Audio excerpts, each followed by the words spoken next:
Dr. Steve Flanders is the associate professor at Grove City College, associate professor of mathematics at Grove City College, earned his PhD at the University of Pittsburgh, and he also happens to serve on our board of directors, and he's my friend, and I could say that I have a smart friend in Dr. Steve. And I'm so thankful for Dr. Steve. He's the husband of his wife, Rebecca, 3 beautiful daughters, one who has a birthday tomorrow, cute little Caitlin, and they have a boy, 3 daughters, and the last one, he got the boy, as my mom would say, the boy. But Dr. Steve has been a blessing, not only to me, but to our church. Behind the scenes, working on the board of directors, God has used the way that God has wired him to really think deeply and to think in a mature way biblically. And I'm so thankful for his leadership. I'm thankful for his friendship.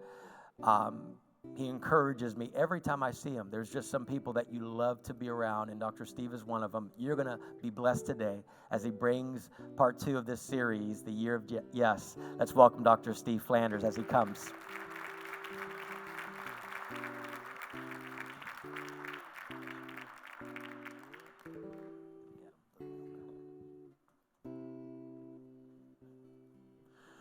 Good morning, Victory. It is a delight and an honor to be up here with you all again.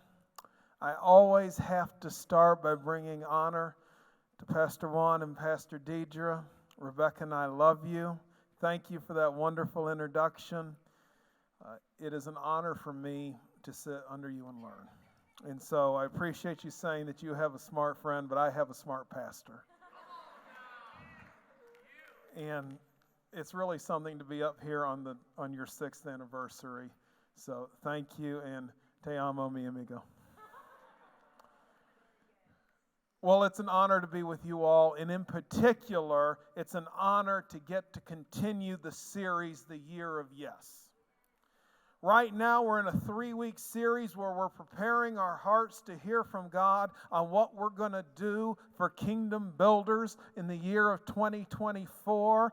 The year we're doing here from Youngstown, our version of Jerusalem, Judea, Samaria, and the outermost parts where we're building the kingdom all over the earth. I love that Pastor is with us this morning from Calcutta Mercy, giving us an example of outermost parts when you look at it from Youngstown. And so it is my great honor to continue our series today. I have titled today's message, Sacrificial Giving, Give God a Chance. The Year of Yes, Part 2. Now, before we get rolling this morning, I want to make sure we're all clear on our definitions. Consistent with the generosity journey here at Victory, we believe that the first 10% of your income given to God is tithing. So when I say giving throughout this message, I am always and only referring to get money given after the first 10%. So on our generosity journey today, I'm talking about steps 4 and 5, Kingdom Builder and Catalytic Investor. That's what we're doing, and that's what I'm going to discuss today. So with that established, when we talk about giving, giving is a foundational doctrine in the Christian church and in the Christian life.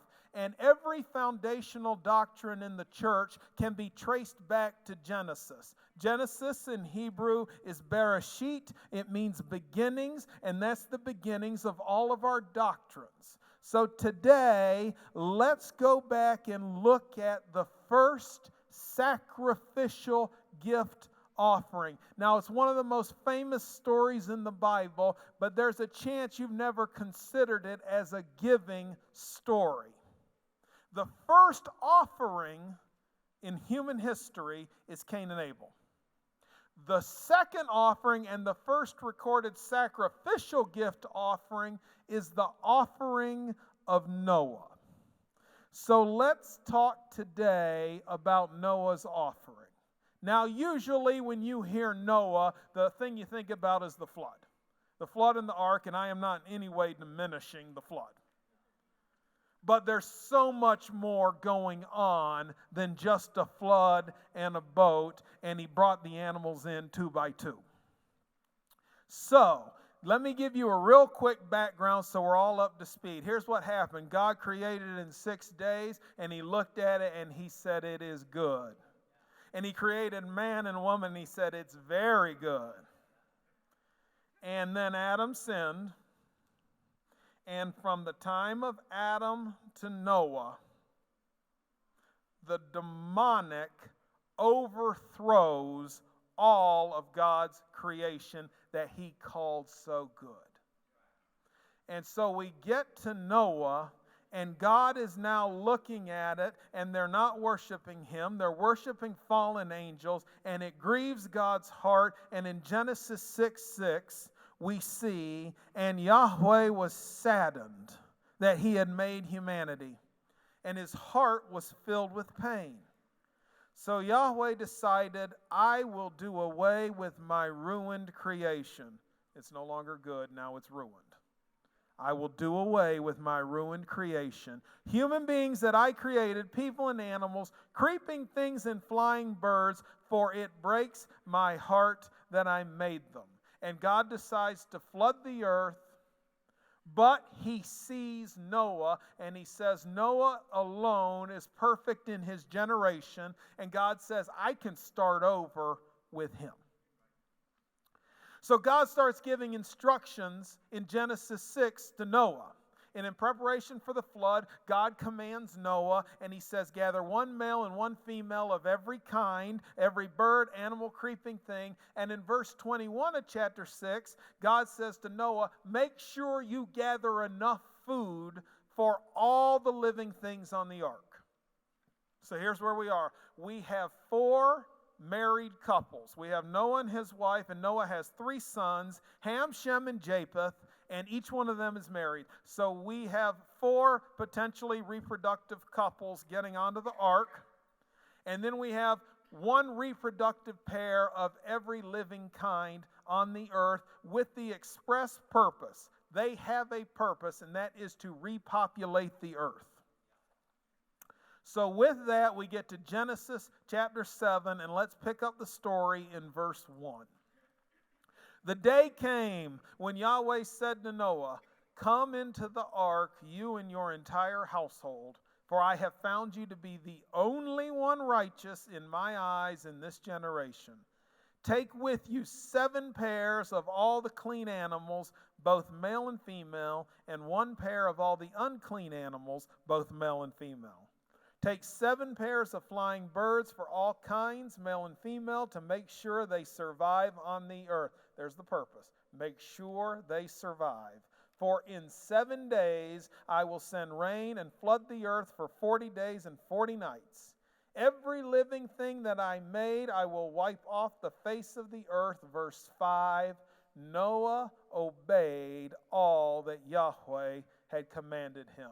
So now we're 1 week out, and God says, you're going to need 7 pairs. Now that's a very important detail considering Noah's actions. Noah goes onto the ark. The great deep springs forth. Water falls from the firmament in the sky. And for 40 days and 40 nights it rains and it floods the entire earth. And then Noah and every other living creature spend the next 12 months sitting on the ark waiting for the earth to dry out. They're there a total of 377 days, and finally God says to Noah, it's time to leave the ark. Now, acknowledging that in that 12 and a half months, almost certainly every reproductive pair on the ark had reproduced. Okay, that's biology, that's pretty easy to say. Even so, there are very few animals, and every single one of them is immensely valuable. They are now the most important stock on earth. Losing even one would be a tremendous loss. And so Noah steps off the ark with the command to repopulate the earth, and he steps onto, now we don't ever spend much time thinking about what did it look like for Noah. Remember, when Noah got on the ark, the earth still resembled the Edenic creation. Yes, it was fallen, but the created earth still looked like God's original plan of an expanding Garden of Eden to be cultivated. Now it's an earth that has to be subdued. And so Noah walks off the ark, and he walks onto little vegetation, no resources, almost no other people, almost no other animals, no materials. He left a world of culture, of civilization, of architecture, of development, and he walked back into a complete and total Holocaust. He's now a professional survivalist. He must have been terrified. Now, the human nature, the human reaction when you're scared is to hoard. It is to clutch and cling tightly to whatever you have, however much it is. Example, do you remember shopping during COVID? You couldn't find toilet paper because people were scared. I was in the Giant Eagle when they brought out the new rolls of toilet paper. It was something to behold because people were scared. You definitely couldn't find hand sanitizer. When people are scared, our reaction is to hoard everything. That's what Noah's natural reaction should have been. And it's in that environment that here is the first thing Noah does in Genesis chapter 8, verse 20. Noah erected an altar dedicated to Yahweh. Then he selected ritually clean animals and birds of every species, and he offered them as burnt sacrifices on the altar. Are you kidding me? He walks into that with no provision, and his first answer is, take the most valuable stock on earth, and we're going to burn it on an altar to God. There will be nothing left. In our natural, that makes no sense. In fact, it's probably the single worst decision you could make. But instead of stockpiling, Noah sacrificed. Instead of acting in fear, Noah acted in faith. And see, what we see here is that our offerings to God, our sacrificial giving, is spirit-led. It's not a response to our natural situations. Natural reasoning would tell you right now is a terrible time for us to be preparing and trying to convince you to give to kingdom builders. There's war going on. There's rumors of war that the U.S. will get involved. Gas prices are higher than ever. Grocery shopping is just depressing. I mean, food prices are the highest they've ever been in my lifetime. There's worries of an economic recession. They've been telling us for about 4 years. And perhaps you're aware it's an election year, which brings with it all kind of fear-mongering. It's a terrible time. People will be scared. But we don't respond to what we see in the natural. Our giving is led by the Spirit because we are Spirit-filled people. Now, here's the wonderful thing about giving. It's not a one-way street. God responds. What is God's response to Noah's sacrificial gift? Genesis 8:21.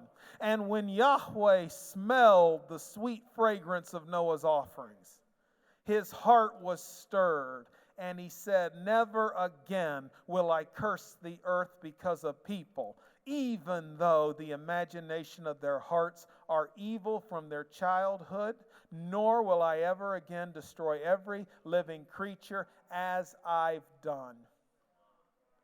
When did God purpose in his heart to never destroy the earth again? it wasn't because he looked at what he'd done and was sad. It was when he smelled Noah's offering. How powerful is the sacrificial gift offering to God? Noah's sacrificial offering was so moving to the heart of God that it protected Noah, it protected his sons, it protected his grandsons, and now thousands of generations later, all of us are still living under the same response and the same promise to one man's sacrificial gift offering. How do I know? See, every time we see the rainbow, we're reminded of God's promise to not flood the earth. And God's promise is a response to one man's gift. That's the power of our giving. How do I know God's not done in Youngstown? How do I know God's not done in Pittsburgh? How do I know God's not done in Calcutta? How do I know God's not done with America? Because there are modern day Noahs who are laying sacrificial gifts on the altar to Almighty God, and the fragrance is a pleasing aroma in his nostrils, moving his heart to work on our behalf and work on our children. And when we sacrificially give through kingdom builders, we are those modern day Noahs. Noah lived for another 350 years. That's at least 12 more generations. I can just see Noah testifying to his grandbabies and to their grandchildren and to their grandchildren and to their grandchildren. Why are we all protected and we don't have to live in fear of the flood? Because when I got off the ark, I offered a sacrifice to God, and that sacrifice is still moving his heart. When we give, we share in the testimony of the missionaries who come back and tell us what God's doing, that we're equal share in the fruit of the seed we sow. Now, a question we don't often ask when we talk about Noah is, why did Noah give that offering? Why? Now, the reasonable thought is, well, he was probably thankful that he's the only one who survived the flood. And I'm sure he was thankful, and that was probably some motivation, but the record doesn't record that. The record records the following. Look back at Genesis 7:1 with me. The day came when Yahweh said to Noah, "Come into the ark." When God said come, now the Hebrew word for come is still in use today. It is used at Jewish weddings and Jewish songs. And the translation in English is come to me.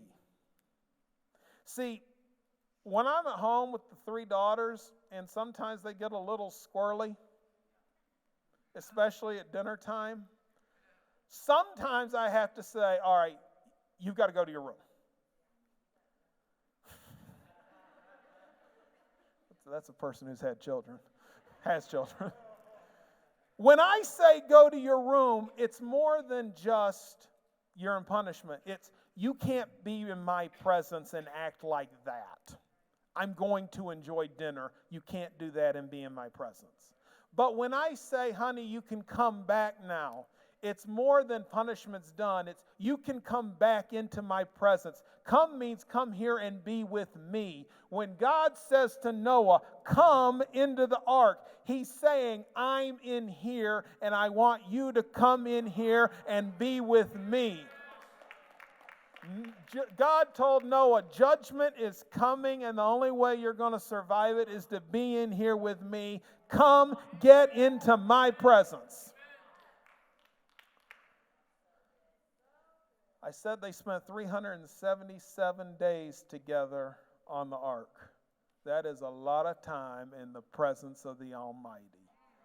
And then God says to Noah, go out of the ark, which also says you're going out of my presence. And I submit to you, Noah stepped out of the ark and out of his presence, and he said, the only thing I can possibly do is offer sacrifices. I've been in his presence, and I can't do anything else. See, there's something about being in his presence that motivates us to act like him, and at the end of the day, he's a giver, for God so loved the world that he gave. And when we spend time in his presence, it motivates us to give. Now, there's also a little other part about this that we have to notice. How did Noah get into God's presence? He gave God his yes. Noah had been giving God his yes for 500 years. I told you the demonic had overthrown the world. The rest of the world is giving their yes to fallen angels. And there's one man who's saying no and still giving his yes to God. And God comes in Genesis 6:9, says, this is the story of Noah. Noah was a godly man of integrity without fault in his generation, and he lived close to God. Now, the Hebrew word for without fault in his generation, other translations translate it perfect, is tamim. Tamim does not mean, in this context, it's not talking about he was without sin. He is not Jesus. Tamim means, in this case, Noah, unlike the rest of the world, had not given his life over to the demonic, and he was still in the image of God, and the rest of the world wasn't. That's what's going on here. And Noah spent 500 years, and then God comes to him and says, you've been giving me your yes. I need you to spend the next 100 years building an ark. I know it's never rained, but you got to build a boat. Noah says, I'll give God my yes. And he spends 100 years every day getting up, building a boat. What do you think everyone else thought of this? Imagine the ridicule. Noah, what are you doing? I'm building a boat. Why are you building a boat? Got to survive a flood. What are you talking about, a flood? Water's going to fall from the skies. Well, it's never rained. I know, God said it is. I believe him. You're an idiot. Year 2. Noah, still building that boat, I see. Started to rain yet? It's coming. You better get ready. I gave God my yes. You're an idiot. About year 75. Hey, Noah. How long are you going to build that boat? I'm going to build it till God tells me to stop building. I gave him my yes. Noah, you mean the God who only lets you marry one wife? You know, I wouldn't want to serve that God anyway, but Noah, why don't you come see how we worship our gods? And I'll tell you, one wife ain't got nothing to do with it. You won't want to come back to this God who tells you to build boats and only marry one wife. No, I'm not going to participate in your abominations. I gave God my yes. Be careful who you give your yes to. See, there's a warning here in this story, and that is eventually we all can run out of grace, and judgment comes. God gave the pre-flood world 100 years of a doomsday prophet building the biggest boat the world has ever seen, saying judgment is coming, repent, and not one person on the entire earth actually did. Give God your yes while you can. Saints of God, I love you. If you have stuff in your life that you need to deal with your stuff before your stuff deals with you.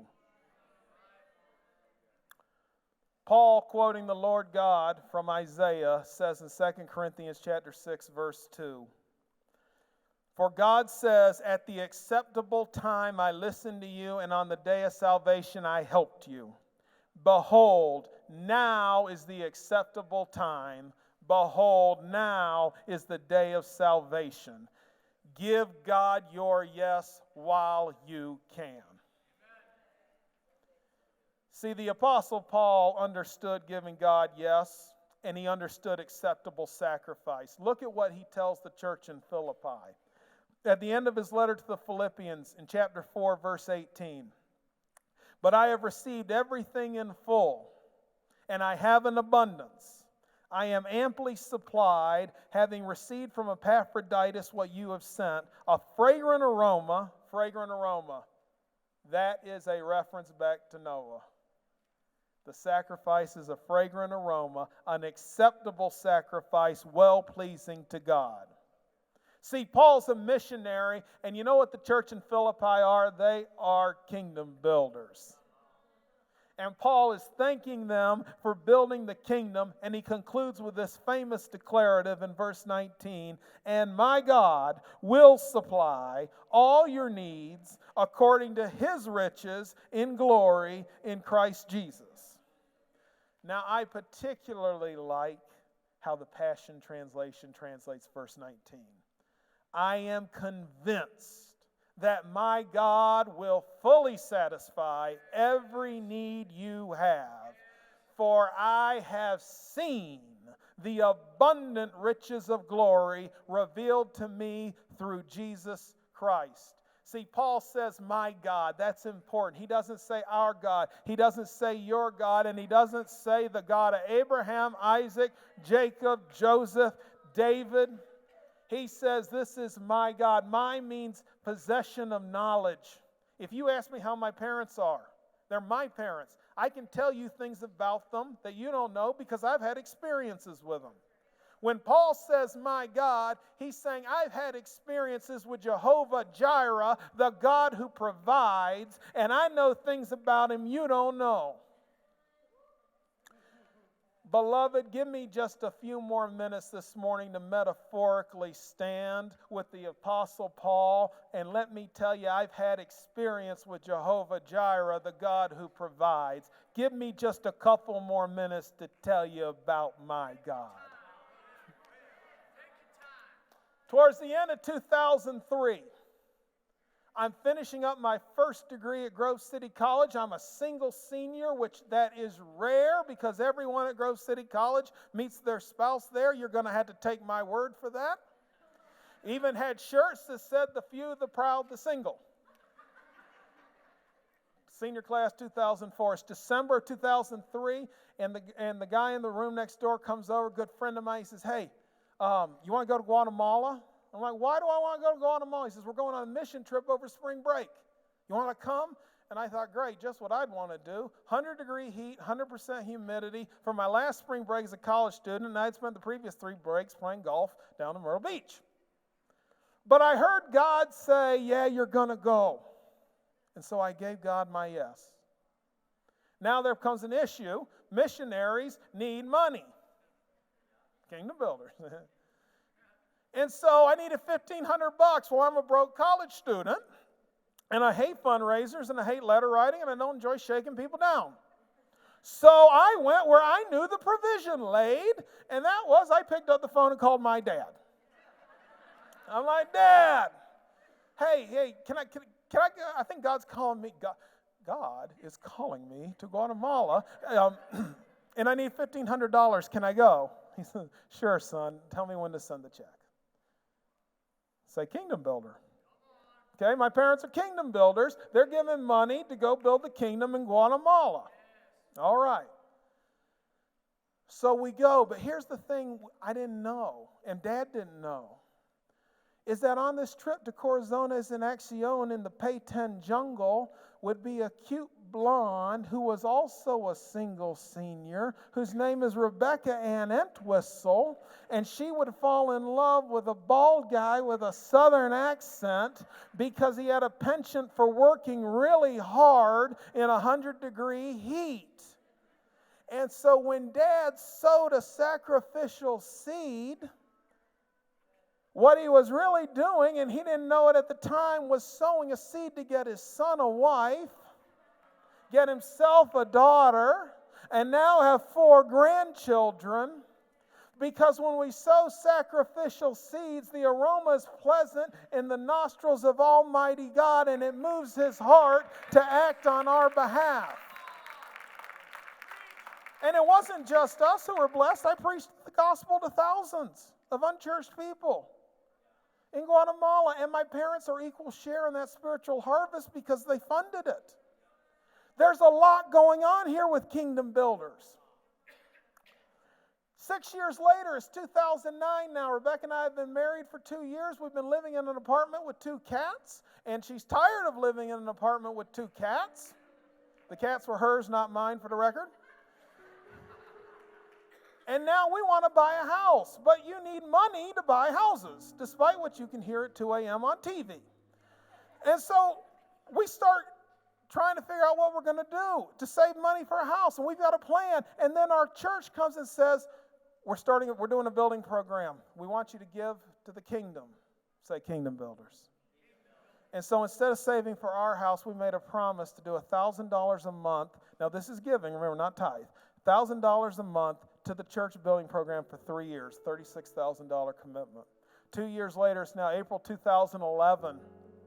We did not have enough money for a down payment, but we had saved enough that we could pay off the rest of our pledge.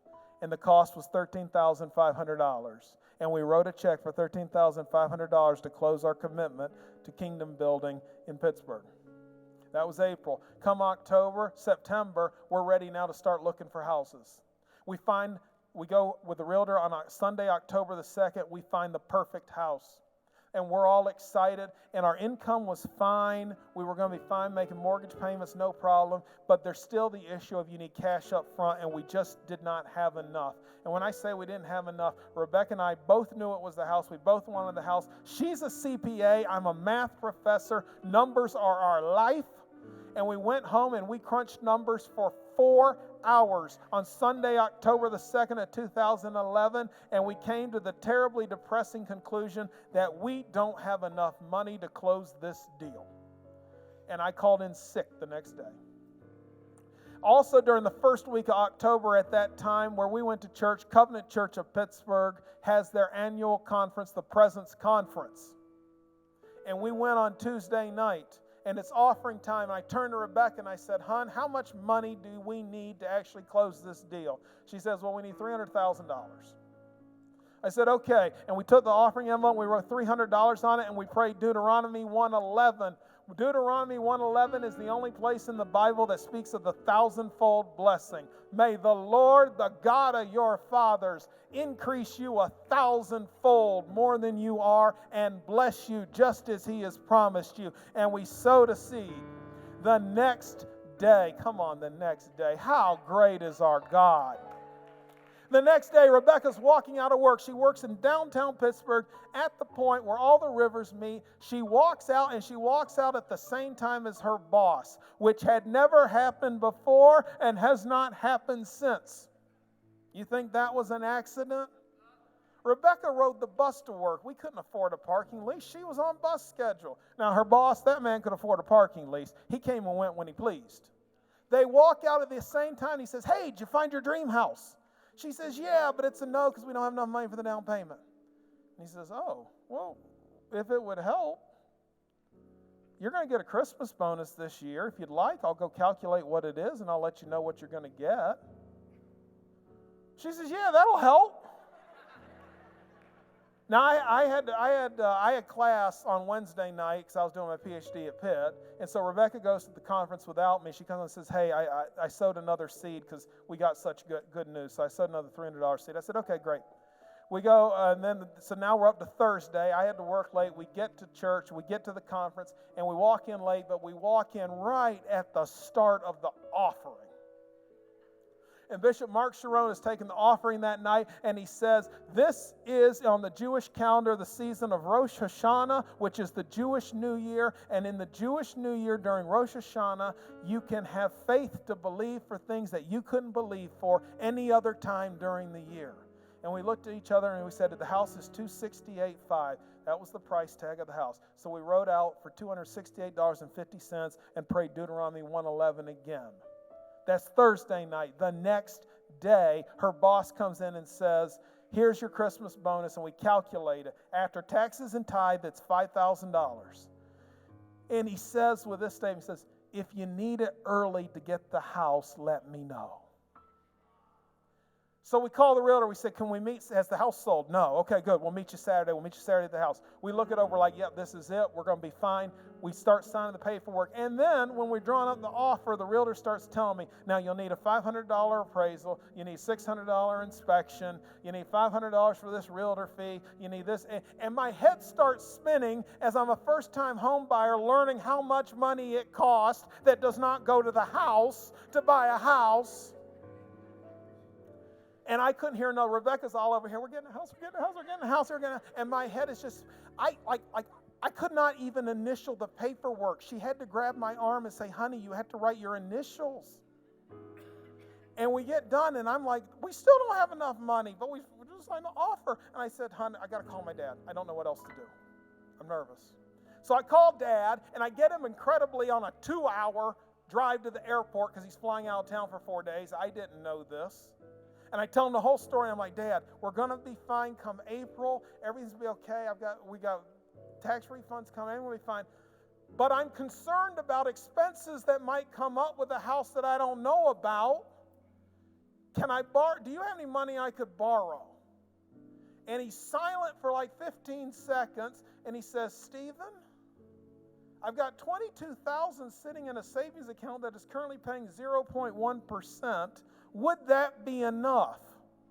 Well, Rebecca heard him say that. She just starts crying. And I'm like, yeah, Dad, that'll be more than enough. He says, okay, you just pay me back whenever. We'll be fine.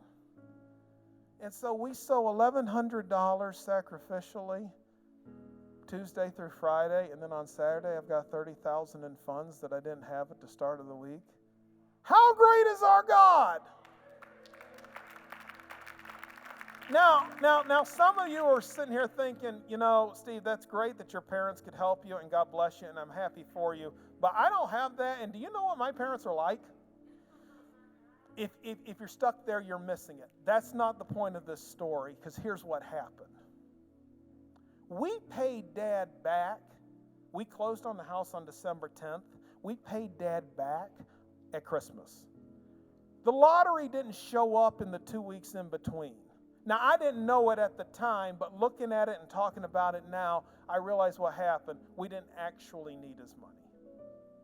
I was scared, and I thought we did, but it turns out I was just wrong. But I did have some self-reflection. I said, why did I call Dad and ask for help? And this is what I realized. I said, well, here's the answer. After 30 years with him, number one, I knew his character. And number two, I knew his resources. He wasn't going to let us hang. He wanted us to buy a house. He was going to help. And then it occurred to me, we have 6,000 years of recorded history of our Father in heaven, and we know his character, and we know his resources. So how much more can we go to Dad on the throne and say, I'm here and I need some help?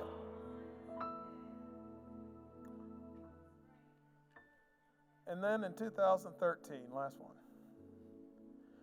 we're now living in that house, and Rebecca is big pregnant in the summer of 2013. Our first daughter is coming. She's Leanna. You probably have seen her around. And we sit down, and Rebecca's heart was to stay home part-time from work. She wanted to keep working, but she wanted to cut back to 3 days a week. So that meant her income was going to take a cut. We're going to cut it 40%. And we're adding a baby, which is daycare and diapers and everything else. And if you have children, you know babies aren't free. And again, we're math people, so spreadsheets are our life. So we did a budget projection. And we go and look at this budget, and I still have the spreadsheets, and these numbers are completely accurate. After our first projection, we were $2,425.27 in the hole every single month. Rebecca cried and cried, and it still haunts me. I can hear her voice echoing in my ears, her sobbing, big pregnant, saying, I didn't know it was going to be that bad. She told me when we reminisced about this story, I remember thinking I'll never be able to go part-time. We took a meat cleaver to that budget, and we cut enough that we were only in the hole $1,160.52 every month. And then we tried one more time, and this time we cut all the emergency savings. We cut the food budget to rice and beans. And finally, we were only $230.27 per month in the hole. And that's when it dawned on me, my problem is not spending, my problem is income, and I just need to earn more money.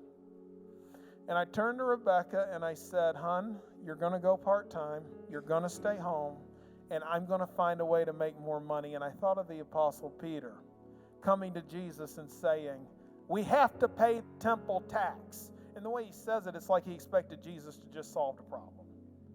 Jesus didn't reach behind Peter's ear, pull out a coin, and say, "It was there all along." Magic.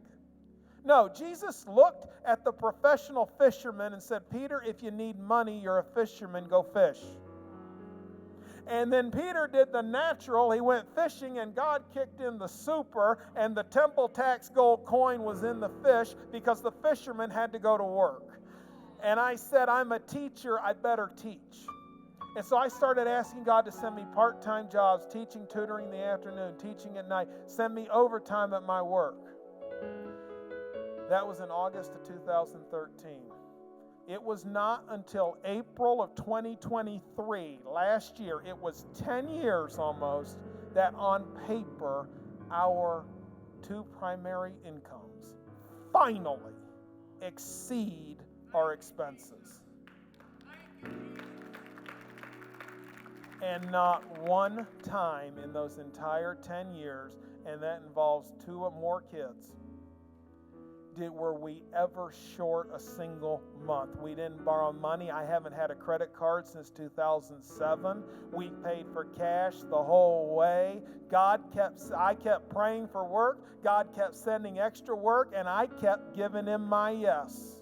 And God provided all the income. We never stopped tithing, never considered it, and we never stopped giving above the tithe.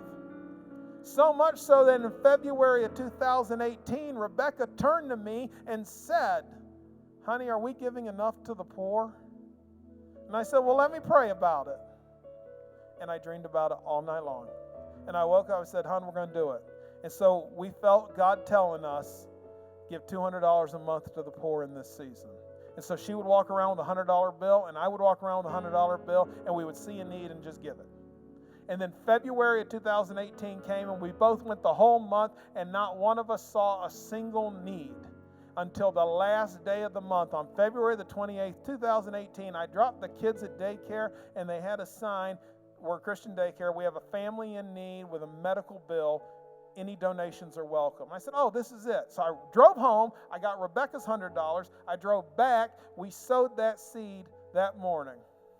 And then that afternoon, sometimes I think the Father's up there, and I think He's just smiling and laughing, and I feel like He elbows Jesus sitting at His right hand, and He says, they think they've seen something. I mean, it used to be it was the next day with us. Now it's that, and God's like, watch this. They think they've seen it. Watch what I do today. We sow a seed for $200 in the morning, and then I get an email that afternoon from one of my universities. It says, "Steve, we have a professor who just resigned from a project. It is completed. The only thing it needs is a signature from a doctor. Would you review it, and if you approve it, sign off on it? If you say yes, we'll give you $250. How great is our God? Look at what happened. We tithed on the $250. So now let's do the accounting. A family in need is plus $200. The church is plus $25. Now, we gave $200, but I got $250 back minus the $25. We're plus $25, and my university got the work it needed done. It needed no revisions. All I had to do was sign my name. Who lost in this deal? No one. That is our God. That is the God of the kingdom builder. There's no lack in His kingdom. There's no subtraction in His kingdom. His kingdom is always expanding. He's always increasing, and He's always increasing us. So this year, when you are getting ready for kingdom builders, I want you to change your mindset. Don't think of it as how much will it cost me this year. It's how much do I get to partner with God to build His kingdom all over the earth. Saints of God, you can't outgive God.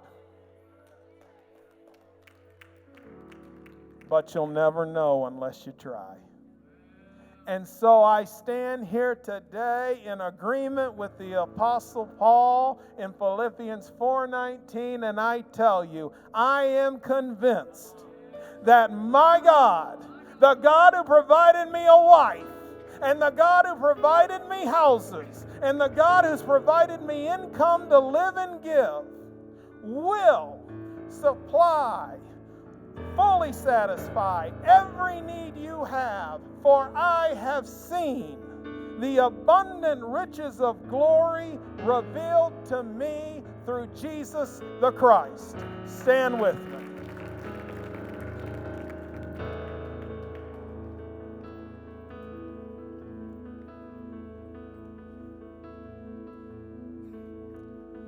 I would like to invite our prayer team to come forward. In just a minute, I will dismiss you. The Riveras will be in the auditorium. Please stop by and tell them happy anniversary. I'm going to invite anyone who needs prayer for any reason to come forward. I said earlier that today is the day of salvation and to give God your yes. If you have never given God your yes, don't wait another minute. We have people up here who are seasoned prayer warriors who can pray with you. If you have stuff in your life that you've decided today's the day I deal with my stuff while I'm still under grace before my time runs out, then come up here and deal with your stuff. Lord Jesus, I thank you for your people. I thank you, Lord, for what you're doing here at Victory Church. I thank you that I get to be part of it. Lord, I thank you for the Riveras. I ask that you bless them here in their 7th year to have the best year they've ever had.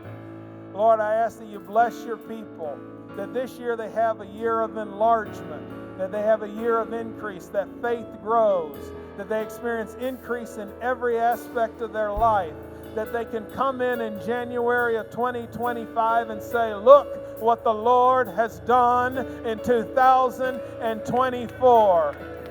The Lord your God wins victory after victory.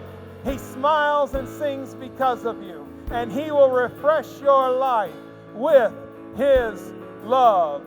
Amen and amen. Oh my God, He will not delay, my refuge and strength always. I will not fear, His promise is true. My God will come through always. I lift my eyes up, my help comes from the Lord. Yeah. I lift my eyes up, my help comes from the Lord. Yeah, yeah. Oh my God, He will not delay, my refuge and strength always. Yeah, I will not fear, His promise is true. My God will come through always. Oh my God.